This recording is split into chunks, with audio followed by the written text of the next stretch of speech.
Had a fun hour and a half of question and answers. Managed to only rant about the Jews for half of it, so I think that's actually an accomplishment. I feel proud of myself for doing that. Um, oh man, oh, this looks like a good question. I see the global obesity pandemic, and that immediately gets me interested. What do they say here? If calories in, calories out is true, then how did we go from non existent obesity for millennia until the 80s? You mean to tell me literally everyone started overeating and stopped exercising at the exact same time? Smells like bullshit to me. It's not bullshit at all. Both of those things did happen roughly around the same time. We started overeating, not simply in terms of the size of portions, but the caloric density of our food changed in the 80s and 90s. Processed foods became the norm. Like for the first time, more than 50% of the average American's diet is now processed foods. That didn't used to be true. And by processed, we mean cooked with like soybean oil, with added sugar, all these other things that add empty calories, but don't necessarily change the portion size. So you used to eat something that was as big as a handful of food and it was 200 calories. Now you eat a handful of food and it's 500 calories. Just look at a bag of Doritos if that confuses you. Previously, whereas people would have eaten whole foods when they were hungry for a snack, maybe I'll have a banana. Okay, that's 110 calories. Well, nowadays people have one of those little snack-sized bag of Doritos. And guess what? That's 450 calories. And just like that, in one snack, you've quadrupled your caloric intake. And then we stopped exercising. That's just true.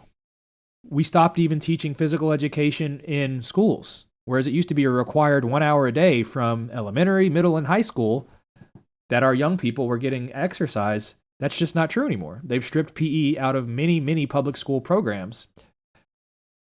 Whether that's due to economic reasons, the amount of money it takes to run PE, or another agenda. And spoiler alert, guys, red pill, it's not the money. It's not because it takes too much money for us to have PE class is why they canceled it. That's not what happened. I guess this is a good note to end on. This is the intentional physical destruction of the humans in America. As mentioned, partly through the food supply chain, but also through the education agenda.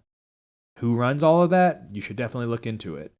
But we intentionally do not teach healthy eating habits in terms of calories. We celebrated when margarine came out as if that was the solution to all of our problems, only to find out that hydrogenated oils are terrible for you. Why would the FDA have pitched that so hard? You got to understand that the FDA itself is corrupt, and the food pyramid is a disaster in and of itself, which is part of this whole story of the 80s to 90s, what happened to America in terms of nutrition. Part of that was the food pyramid, which was not nutritionally based. It was financially based. The grain industry had a say in the FDA standards for how much grain you should eat. Do you see a conflict of interest there? So, I'm not going to sit here and type all of that to a random person on the internet, which is the beauty of this platform that I have.